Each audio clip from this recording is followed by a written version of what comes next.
Shalom corps du Christ, bonjour à vous. Je vous crois très bien portant de là où vous êtes. Je bénis énormément Dieu pour toi qui es en train de me suivre. Il t'a accordé le souffle de vie et je pense qu'il va te permettre d'encore une fois écouter ce qu'il a à te dire, parce que nous recevons vos témoignages et nous nous disons que toute la gloire soit rendue à Dieu. Vous savez, lorsque vous entendez une parole qui entre dans votre vie et qui transforme votre vie, cela veut simplement dire une chose, c'est que cet esprit qui accompagne les paroles que nous vous annonçons est un esprit pur, est un esprit qui vient changer, est un esprit qui vient transformer. Et il utilise nos canaux qui sont les serviteurs de Jésus-Christ afin de pouvoir amener un plus dans votre vie. Alors, ma prière, c'est que nous et vous qui sommes en train d'écouter ce message, parce que croyez-moi, même nous-mêmes qui vous donnons ces formations, nous avons le temps de les écouter. Nous croyons que ça va vraiment nous permettre de demeurer dans notre foi au Seigneur Jésus-Christ. Il y a eu beaucoup récemment, il y a eu beaucoup de débats parce que l'on veut comparer notre Seigneur Jésus à tellement de choses qui sont inutiles. Mais nous prions que le Seigneur nous permette de demeurer en une foi parfaite en Jésus-Christ. Vous savez, j'aime lorsque Jésus dit à Thomas, « Heureux ceux qui croiront sans avoir vu ». C'est parce que ces personnes entendront et croiront, pas seulement parce qu'un homme aura parlé, mais parce que son esprit sera là en train de convaincre le cœur de cette personne. C'est ainsi, ceux qui ont eu à voir le Seigneur Jésus et à croire en lui ne sont pas différents de ceux qui ont eu à croire en lui sous la pression, sous la puissance du Saint-Esprit. Alors il nous convainc de le suivre au travers de son esprit et nous croyons qu'il va nous aider à demeurer en une foi parfaite en lui. Comme vous le savez, actuellement, nous sommes en pleine session où nous parlons de la sanctification. Et je pense que nous aurons encore 2 ou 3 séances où nous parlerons de la sanctification. Et je pense que Dieu ne manquera pas de bénir une vie. Aujourd'hui, nous allons parler de quelque chose de très important que l'on doit connaître sur la sanctification. Nous allons parler du détachement qui nous attache. Pourquoi je prends ce thème? Parce que, croyez-moi, il est très important pour nous, le chrétien, de savoir que le détachement devra devenir un style de vie si l'on veut demeurer dans notre marche chrétienne. Mais je parlerai de cela sous 3 dimensions. La première dimension, je viserai le païen. Je parlerai de celui qui ne connaît pas le Seigneur Jésus ou celui qui prétend connaître le Seigneur Jésus. Et après cela, je parlerai de la deuxième dimension où je parlerai du chrétien qui doit être transformé, du chrétien qui doit ressembler à l'image de celui qui l'a sauvé. Et la troisième dimension, je parlerai du chrétien qui doit avoir accès à une nouvelle dimension. Alors, de là où vous êtes, je vous invite à prendre vos Bibles. Prenez vos Bibles dans le livre de Genèse 32. Nous serons dans Genèse 32 et je pense que Dieu ne manquera pas de faire du bien à quelqu'un. Alors, je vais lire à partir du verset 21. Le présent passa devant lui et il resta cette nuit-là dans le camp. Il se leva la même nuit, prit ses 2 femmes, ses 2 servantes et ses 11 enfants et passa le gueux à Jabok. Il les prit, leur fit passer le torrent et fit passer tous ceux qui lui appartenaient.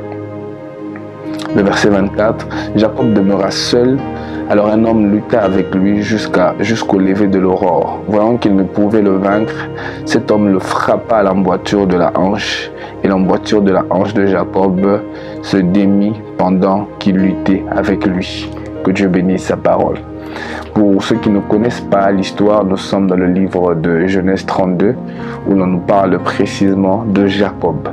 Jacob qui était un homme qui avait travaillé auprès de Laban pendant 20 ans, 7 ans pour Rachel, 7 ans de plus pour Léa. Pour ceux qui aimeraient connaître l'histoire, les 7 premières années, Jacob avait eu à travailler pour obtenir sa femme qui était Rachel. Mais comme on ne pouvait obtenir la seconde sans que la première n'avait été prise, il a dû travailler encore 7 ans parce qu'on lui avait remis d'abord Léa Et après Léa, il avait eu à récupérer Rachel. Et il a encore travaillé 6 années de plus dans la vie de Laban. C'est après cela qu'il était appelé à se détacher et d'entrer dans une nouvelle période de sa vie. Alors, c'est dans ce texte biblique que nous allons sortir les 3 dimensions du détachement qui nous emmènent à l'attachement. Alors, avant d'aller plus loin, j'aimerais dire à une personne ceci. Le détachement est quelque chose de très difficile. Vous savez, dans le quotidien de nos vies, dans le quotidien de l'humain, le détachement n'a jamais été quelque chose de facile. Pourquoi? Parce que si tu es déjà habitué à une routine, si tu es déjà habitué à un style de vie, lorsque tu es appelé à te détacher de ce style de vie, ton organisme même sera contre ce que tu vas décider de faire. Parce que le détachement est très difficile pour l'humain. Vous savez, une personne qui est habituée à manger un pain plus un thé chaque matin, si un jour on le demande de se détacher de cette routine, vous allez voir qu'il devra forcer son corps à accepter cette nouvelle marche qui lui sera proposée. Parce que humainement parlant, l'humain a du mal à se détacher de quelque chose. Vous savez, je me rappelle, lorsque nous étions à l'école primaire, même lorsqu'on devait passer d'une classe à une autre, on devait départager les élèves. Mais on ne parvenait pas à accepter de se faire détacher des élèves d'où nous étions amis, d'où nous fréquentons les mêmes endroits. Vous voyez? C'est parce que l'humain ne supporte pas le détachement. Et donc du coup le détachement est quelque chose de très difficile dans le quotidien de l'homme, parce que la routine a tellement pris la place que quand il faut arrêter, on ne parvient pas à arrêter. Mais la deuxième chose que j'aimerais que tu puisses savoir, c'est que le détachement est très important pour une nouvelle phase de vie. Vous savez, quand le détachement vient autour de vous, n'ayez pas toujours du mal à accepter ce détachement. Mais dites-vous que derrière ce détachement, il y a un nouveau processus de ta vie qui veut commencer. J'aimerais un peu nuancer ce que je dis. Lorsque je parle du détachement, je ne parle pas des guerres d'esprit ou des rancunes, où vous êtes appelé à vous séparer.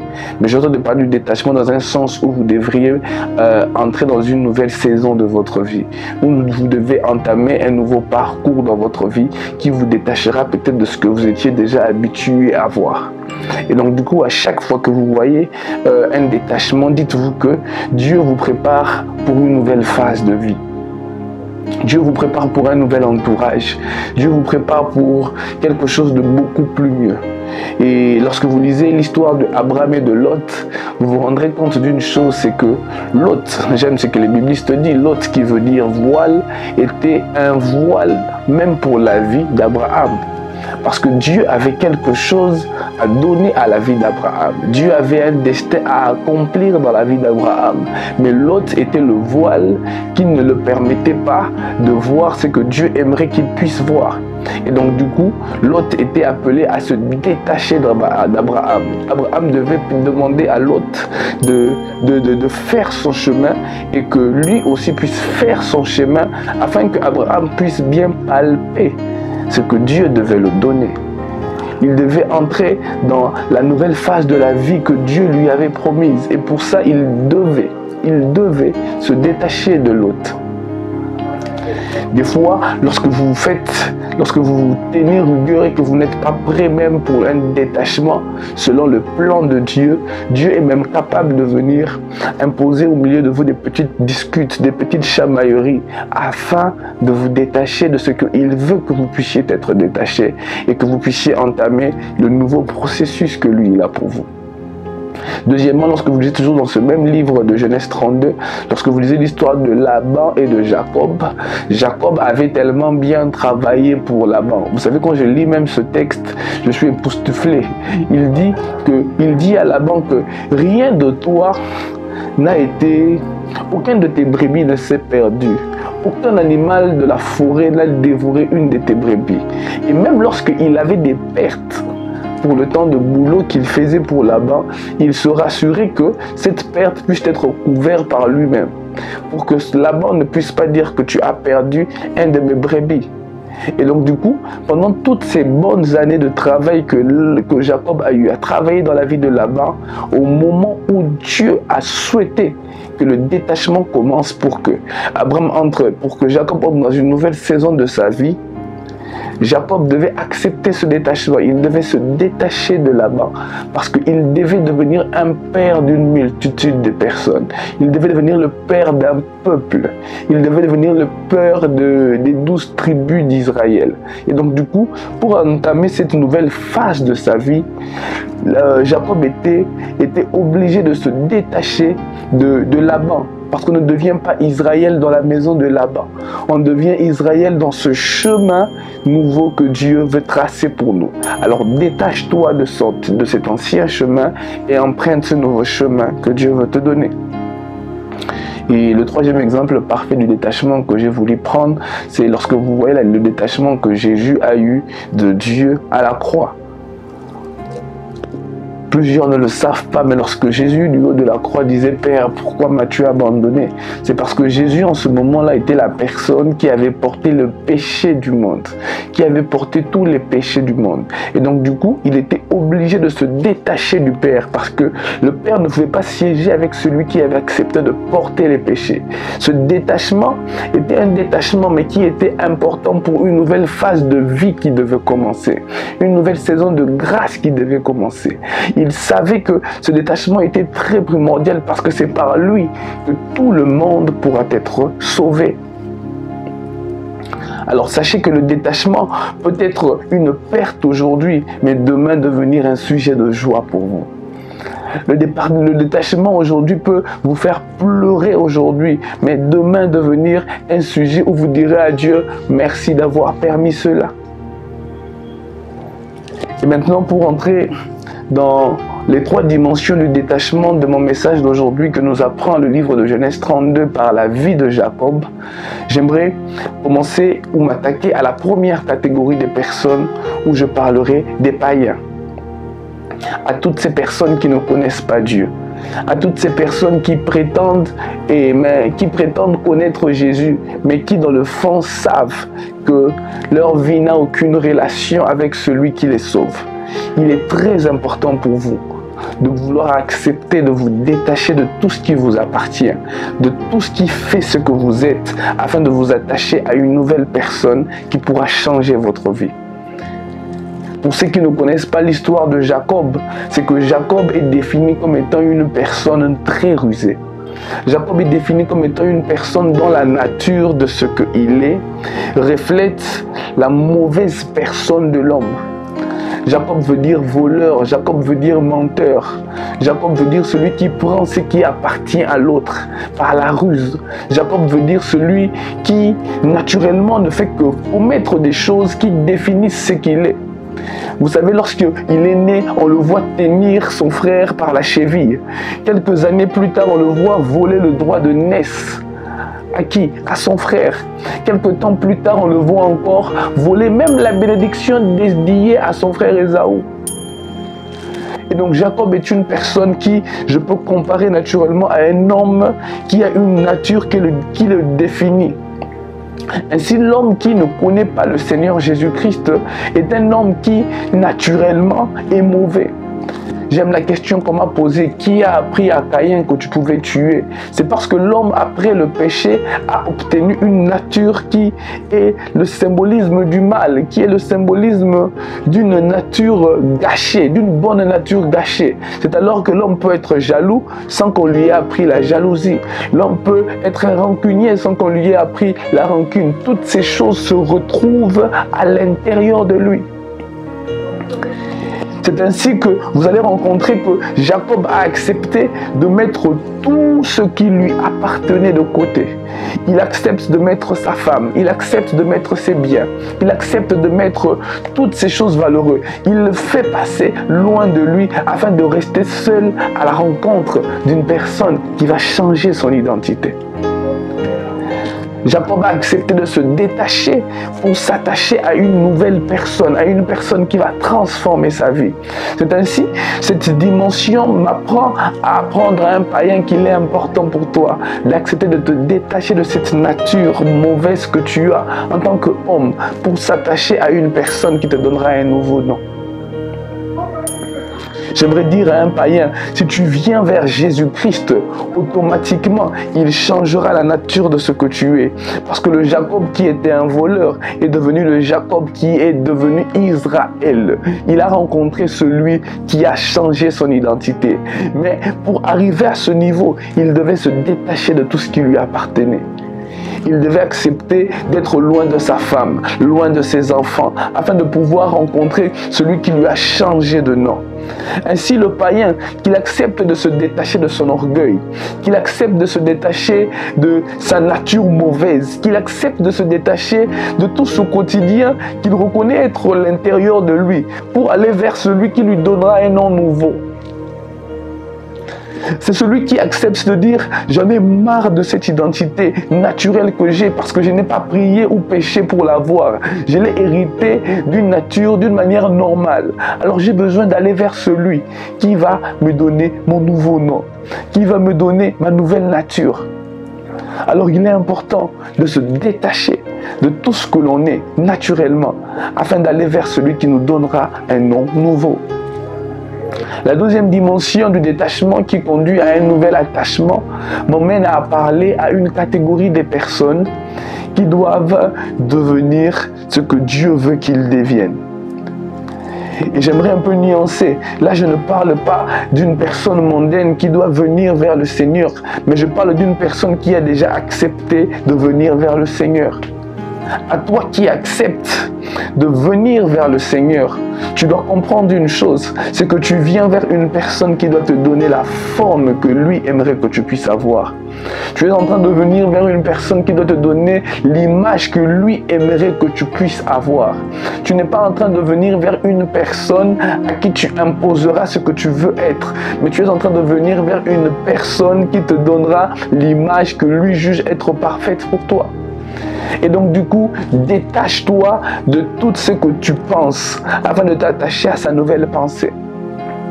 Et comment je le tire dans l'histoire de Jacob? C'est que Jacob était un homme fort qui marchait normalement, mais qui a rencontré un Dieu qui a fait de lui un boiteux. Peu de gens oublient ce phénomène, c'est que le Jacob qui avant marchait normalement, mais qui après une certaine rencontre s'est mis à boiter, est un Jacob qui a été déboîté par Dieu lui-même. Et donc du coup, son image, sa façon d'être a été transformée de Dieu, afin que le Jacob, qui avant avait un passé lourd, parce que pour ceux qui ne le savent pas, Jacob était recherché par son frère pour se faire tuer. Jacob avait tellement laissé des combats derrière lui qu'il ne pouvait en aucun cas vaincre, des combats où il ne pouvait en aucun cas être victorieux. Mais ce Jacob qui marchait, qui avait la force, n'avait pas la capacité de vaincre. Mais le Jacob qui a été déboîté de Dieu a eu la capacité d'avoir la solution à tous les problèmes qu'il avait vaincus dans le passé. Parce que celui qui peut vaincre son passé n'est que celui qui a accepté de prendre l'image que Dieu aimerait le donner. C'est alors que tu peux voir un orgueilleux devenir humble, un homme hautain devenir doux, un homme brutal devenir doux, un homme qui avait une nature mauvaise, mais commençait à changer son caractère. Pourquoi? Parce qu'il est en train d'accepter l'image que Dieu est en train de lui donner. Et donc vous voyez que Jacob qui marchait normalement est devenu un Jacob qui boitait. Un Jacob qui boitait. Mais ce boitement était un signe que le Jacob qui était fort de lui-même, qui n'arrivait à rien vaincre, est maintenant le Jacob qui va vaincre parce que je suis la personne sur qui il devra s'appuyer désormais pour avoir la victoire à tous ses combats. Alors, détachez-vous de votre nature, détachez-vous de ce que vous jugez être votre personne, détachez-vous de ce que vous jugez être votre image et acceptez l'image que lui, il veut vous donner. Accepte l'image de l'humilité que Dieu veut te donner. Accepte l'image de l'agneau que Dieu veut te donner. Accepte l'image de cette personne calme, silencieuse que Dieu veut te donner. Accepte l'image de cette personne discrète que Dieu veut te donner. C'est au travers de cette image qu'il te donne que tu auras la victoire par rapport à tout ce qui t'attend dans le futur. C'est par rapport à cette capacité d'accepter. Vous savez, nous sommes des potiers entre les mains de l'argile. J'aime ce qu'une amie dit. Alors, puisque nous ne sommes que des potiers, acceptons l'image qu'il nous donne. S'il nous brise, acceptons le brisement. S'il nous fait et nous refait, acceptons cela. Parce que lui seul sait cette forme parfaite que nous devons avoir. Alors, si tu te retrouves entre les mains de Dieu, tu vois qu'il te casse, qu'il te brise, qu'il te mélange, qu'il te donne des formes que tu n'aimerais pas avoir. Reste calme et la foi, par l'image qu'il est en train de préparer pour te donner, sera l'image de ce qui te donnera la victoire par rapport à tout ce qui se présentera demain devant vous. Alors détachez-vous de votre façon de vous voir et attachez-vous à cette nouvelle façon que Dieu aimerait vous donner. Et la troisième dimension du détachement qui conduit à un nouvel attachement que j'aimerais que nous puissions comprendre dans cette histoire de Jacob, c'est ce message qui est dédié à tous ceux qui sont appelés à la consécration, à tous ceux qui sont appelés à venir rencontrer les nouvelles dimensions de Dieu. Parce que croyez-moi, on le dit souvent, tu es une grande personne, tu es appelé à faire des grandes choses, tu es une grande dame, tu as un grand futur, tu as un grand destin. Mais croyez-moi, ce grand destin que Dieu te donne, c'est pour des personnes qui ont aussi le temps d'accepter de rechercher ce Dieu qui leur donne ces choses qui sont dites sur leur vie, afin de pouvoir rencontrer ce Dieu et obtenir entre ses mains ce qu'il dit de nous. Plusieurs aujourd'hui se satisfait seulement du fait qu'on leur dit tu es une grande personne. Il dit alléluia. Mais est-ce que tu connais ce Dieu qui te dit que tu es une grande personne? Il a besoin que tu viennes vers lui. Il a besoin que tu puisses te rapprocher de lui afin de pouvoir revisiter ce Dieu-là, afin qu'il puisse déposer sur toi un flot nouveau, afin qu'il puisse déposer sur toi une mentalité nouvelle, afin qu'il puisse déposer sur toi une nouvelle façon de vivre. Et pour ça, il faut que tu te rapproches de lui. Plusieurs acceptent des grandes destinées, mais ne sont pas prêts à se rapprocher de ce Dieu qui leur donne ces grandes destinées. J'appelle un chrétien aujourd'hui. Tu as une grande destinée. Approche-toi de ce Dieu qui te donne cette grande destinée. Si tu ne te rapproches pas de lui, je ne sais pas comment il te donnera les préceptes qu'il te faut afin de pouvoir bien vivre dans cette grande destinée qu'il te donne. Alors si tu reconnais avoir une grande destinée, approche-toi de ce Dieu qui doit te donner, oui, les préceptes de cette grande destinée. Beaucoup veulent accepter cela, mais si vous acceptez cela, mais que vous n'êtes pas sensible à l'esprit, mais que vous ne vous rapprochez pas de Dieu, comment allez-vous vivre dans ces grands chemins, dans cette grande destinée que l'on vous dit? C'est ainsi que Jacob s'est détaché de sa famille, de tous ses biens, afin de rencontrer ce Dieu qui fait de lui Israël, afin de rencontrer ce Dieu qui fait de lui, qui lui donne cette bénédiction qu'il recherche. Parce qu'il lui a retenu, il a dit, au travers de cet homme, il dit, je ne te laisserai pas partir tant que tu ne m'es pas béni. Tant que tu ne m'as pas déposé cette bénédiction dans mon esprit, je ne te laisserai pas partir. Alors on peut voir un rapprochement, on peut voir un rapprochement clair et net parce qu'il saisit cet ange, il saisit l'Éternel, afin qu'il ne puisse en aucun cas partir sans avoir reçu une bénédiction. Alors est-ce que tu te consacres? Est-ce que tu pries Dieu? Est-ce que tu jeûnes?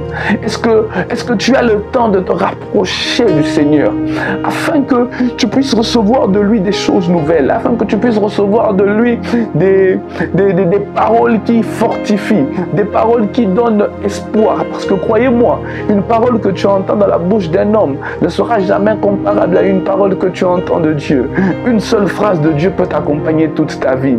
Même lorsque tu verras des événements contraires à ce que tes yeux te disent, des événements contraires à ce que tes yeux voient. La seule parole que Dieu t'a donnée peut être une assurance. Une assurance. Regardez bien dans le livre de Genèse, dans l'histoire de Moïse. Il lui dit, qu'est-ce que tu as entre tes mains? Et du coup, le bâton de Moïse était devenu une assurance pour lui. Parce qu'il savait qu'au travers de ce bâton, Dieu allait se manifester. Il savait qu'au travers de ce bâton, Dieu allait accomplir des prodiges. C'est ainsi qu'il faut toujours s'approcher de Dieu, afin d'entendre de ses propres oreilles ce que Dieu pourra te dire, car ce qu'il te dit pourra te dépanner, pourra te sauver, pourra t'accompagner au cours de toute ta vie ici sur terre. Alors détachez-vous de votre routine, de votre confort. Détachez-vous de votre façon de vivre votre vie chrétienne. Détachez-vous de cette habitude, peut-être de ce fait que tout va bien, tant que je ne suis pas dans des rêves mauvais, tant que je ne suis pas, tant que j'ai les petites choses que j'aimerais avoir, je ne sais pas pourquoi je chercherai l'Éternel. Jacob avait déjà sa femme, il avait déjà tout ce qu'il fallait, des richesses, mais Jacob s'est détaché de tout ça afin de rencontrer un Dieu qui allait l'emmener dans une nouvelle saison de bénédiction, dans une nouvelle saison de grâce et de faveur, dans une nouvelle saison où il devra devenir ce peur de ce peuple que l'on appelle l'Israël. Qui ne parle pas d'Israël aujourd'hui? S'il ne s'était pas détaché pour aller à la rencontre, pour accepter cette atmosphère qui a fait appel à la visitation divine, qui allait parler d'Israël? Personne. Personne. S'il ne s'était pas détaché de son confort, de ses femmes, de ses enfants, comment allait-il rencontrer le Dieu qui devait le dire ce qu'il devait devenir? Comment allait-il obtenir la bénédiction de ce Dieu qui devait faire de lui Israël? On n'allait pas parler de Juda, on n'allait pas parler de toutes ces villes d'Israël, on n'allait pas parler de ce peuple qu'on appelle le peuple de Dieu aujourd'hui. Mais puisqu'il avait accepté de se détacher afin d'aller rencontrer ce Dieu, automatiquement, il a rencontré sa visitation divine. Et ma prière est que, à partir d'aujourd'hui, que tu puisses accepter le détachement, que tu puisses accepter le fait que tu dois te détacher de tes programmes de télé, détache-toi de tes programmes de manger, détache-toi de tes programmes quotidiens, afin d'aller rencontrer le Dieu qui t'a appelé, afin d'aller rencontrer le Dieu qui veut faire de toi une grande personne, afin d'aller rencontrer le Dieu qui va accomplir des prodiges et des miracles dans ta vie. Oui, tu es une grande personne. Oui, tu as un grand futur. Oui, tu es appelé à accomplir des très bonnes choses. Mais pour ça, tu dois te détacher de ton quotidien et d'aller rencontrer ton Seigneur. Va à la rencontre de ton Seigneur par des prières, par des jeûnes, par des moments d'intimité, par l'adoration, par la louange. Va, cherche ton Dieu, car il a besoin de toi dans sa présence pour déposer sur toi des bénédictions nouvelles. Ne cherche pas seulement des bénédictions parce qu'il y a une maladie qui range l'église de mon pays. Il y a une maladie qui range l'église d'aujourd'hui. C'est qu'ils sont aptes à aller recevoir des bénédictions auprès des hommes de Dieu, mais ils ne sont jamais apte d'aller recevoir des bénédictions auprès de Dieu. Quelqu'un peut dire, mais lorsque l'homme de Dieu me bénit, c'est Dieu qui me bénit. Oui, cela n'est pas un mensonge, mais croyez-moi, il vous est important d'aller rechercher des bonnes choses vous-même dans la présence de Dieu et non toujours de chercher des serviteurs de Dieu pour commencer à dire des choses sur vos vies. C'est vrai que leurs paroles ont l'onction, c'est vrai que leurs paroles ont la puissance, mais croyez-moi, il peut arriver que tu tombes un jour où il n'est pas dans le flot de l'esprit et il te dira des choses qui vont juste te faire plaisir et ces choses n'arriveront pas dans vos vies et vous allez dire que Dieu nous a menti. Mais si vous allez vous-même à la rencontre de votre Dieu, à la rencontre de votre Seigneur, il vous bénira. Il prononcera des paroles au travers de sa parole qui va changer vos vies. Il vous dira des choses qu'il a scellées dans vos vies. Il vous donnera des onctions que peut-être des impositions des mains ne vous donneront jamais. Si vous apprenez vous-même à aller le rencontrer.